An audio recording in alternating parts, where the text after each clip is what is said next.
of Russ's career, Seattle and onwards, do you see him in Canton as a Hall of Famer? You know, he was borderline to begin with. The pass kills him, too. That pass in the Super Bowl against Seattle. Now, that kills Pete Carroll.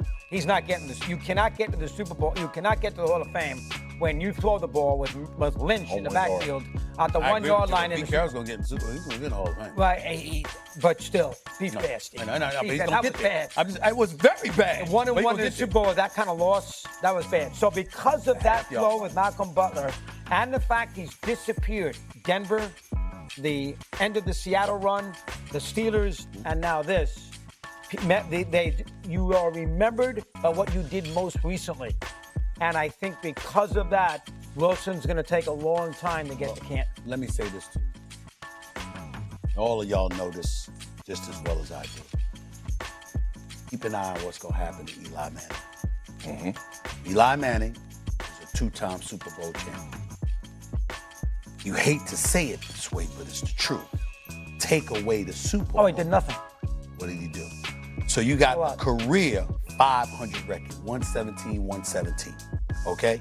That's Eli Manning's record as a starter. You've got 7 winning seasons in 17 years. All right?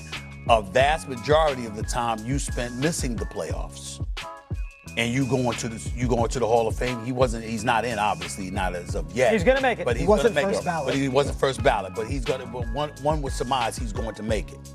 Well, the first 9 years of Russell Wilson's career, he won football games. He also went to 2 Super Bowls, won one, okay? And when you look at it from that standpoint, how could you put an Eli in and keep a Russell Wilson out? Yeah. Who, by the way, his record, I'm looking at his record here, he's 121, 80-1. That's 41 games over 500. You can't put Eli Manning in the Hall of Fame and leave Russell Wilson Fair out. argument. So originally, on my page here, I'm going to write you a letter before we go to Yeah, write a letter. Does Russell Wilson's latest struggles hurt his Hall of Fame case? I said not really. And now our question is, do you believe Russell Wilson in the Hall of Fame? Yes. One, I played against him. One of the best quarterbacks I played against because I played him in that era in Seattle when not only was he devastating pushing the ball downfield, but with his legs also. Oh, running. Great. Like Mad Dog, we are going to have to acknowledge his stats running the football. He's one of the best rushing quarterbacks to ever play the game as well. He's in that conversation for those guys of those back-breaking plays. He has the seminal moments. Obviously, he has the Super Bowl. And I get it. Like, I understand about what you did lately. And maybe this comparison is not as relevant to y'all as it is to me. But I just saw Sterling Sharp get into the Hall of Fame with a 7-year cared. Yeah, but that was injury, though. But listen to what I'm saying. Okay. And I'm definitely not taking anything away from Sterling Sharp. Arguably, he one of the best to ever do it. When he played, you only said, at the time he was playing, y'all know this. It was Sterling Sharp. Jerry Rice. 100%. Jerry Rice was the only receiver that we had over Sterling Sharp. Which is not my point comparing how good each one was. But that sample size was good enough to get him into the Hall of Fame. I think Russ's sample size from Seattle was good enough to get him in the Hall of Fame. Let's stay there. I don't disagree with you. But there was nothing that followed Sterling Sharp.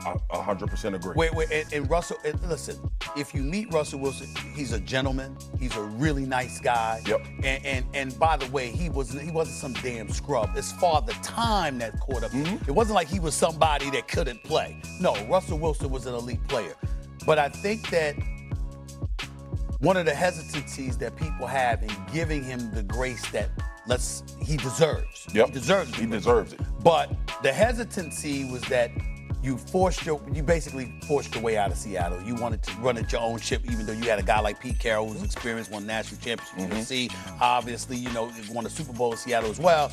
You're looking at him, all right, you forcing your way out because you want to cook yourself, right? Yep. Then you go to Denver, and you heard all the stories isolated from his teammates. Pete, I don't know this as much as you do. That's not me covering the league like that.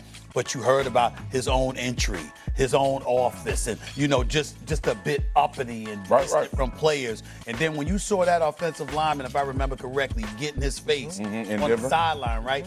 Because the guy, one of his best friends was traded for Russell. You saw the disdain that teammates felt for him. And you had never heard about that. Then we got to go back to Seattle. Let's call it what it is. Legion of Boom. It was about the Legion of Boom when they won that Super Bowl championship. It wasn't about Russell Wilson. And a matter of fact, when he threw that interception at the half-yard line to Malcolm Butler, when they should have given the ball to beast mode, a lot of resentment was aimed at Russell Wilson's direction because it was believed that Pete Carroll and Darrell Bevel wanted him to be the hero. Wanted him to be the hero, wanted him to be the MVP instead of beast mode, Marshawn Lynch. So those kind of things are what's hurting him in terms of the narrative. But a narrative should not define, it should not usurp your production. I appreciate His production on the football field, especially when you consider others who are in the Hall of Fame, warrants Russell Wilson being a Hall of Famer. And I completely agree, Stephen A. That's why a lot of times, man, when you think about these careers for guys, especially going to Dion a few years ago was like, who are we letting in the Hall of Fame now, right? Because we did come from a generation where that was reserved for one-of-ones, right? We have to abide by what we've seen in the Hall of Fame. Now, I have no place to talk about who should or shouldn't be in the Hall of Fame when it comes to players. I was never close to that. But I will say this. For what Russell Wilson did in his career, for a large majority of the time that he was in Seattle, he was considered one of the best football players in the NFL. And I think that is what people are going to take into consideration beyond Denver and New York. Doggy will appreciate this along with you, Peter. We have an obligation in our positions to call it like we see it and to be completely objective. But the players publicly have an obligation to do the same, and sometimes they shirk that responsibility. Who you dislike, who you like, and stuff like that. Or you want to be a bit tepid in your responses because you don't want to come across, you want to guard the fraternity, and you gotta, if you gonna call it. Because one of the things that I deal with, and I know both of y'all know this is one of the things we deal with, Swagoo, big time. I tell people this all the time. A lot of times y'all see me with my head down with my phone and all of this other stuff.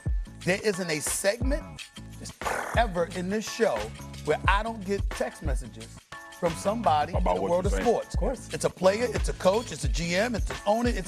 It happens all the time. And almost always, they don't want to say it publicly, but they want you to. Yeah. And I'm cool with that, but at some point in time, you got to be honest enough to be able to say, hey, this is what it is. If you're primetime Deion Sanders, the example that you use, he's clearly qualified. Everybody don't belong in this Hall of Fame where I'm at. Yeah. You Michael Irvin, you Jerry Rice, and he's got everybody don't belong. Is it the Hall of Fame or the Hall of Very Good? There you go. You need to be honest enough to say that as a player. And a lot of times they don't have the courage enough to say it publicly. The Manning debate is going to be fascinating because his career is basically 5 games. Yep. 2 against the Pats, 2 in Green Bay, 1 in San Francisco. But he won 2 Super Bowls and he beat Brady twice. And he did it in first. this city. He's a very, very And nobody wants to ever say it. They want to beat around the bush. He's also a Manning. That helps too. Like, that's a big part of it. Not to take anything away. I played against Eli in college. I played against Eli in the pros. Eli had that run of those Super Bowls and those seminal moments where he's going to get in the cannon. And let's call it. But his last name being Manning matters too. But also, as far as getting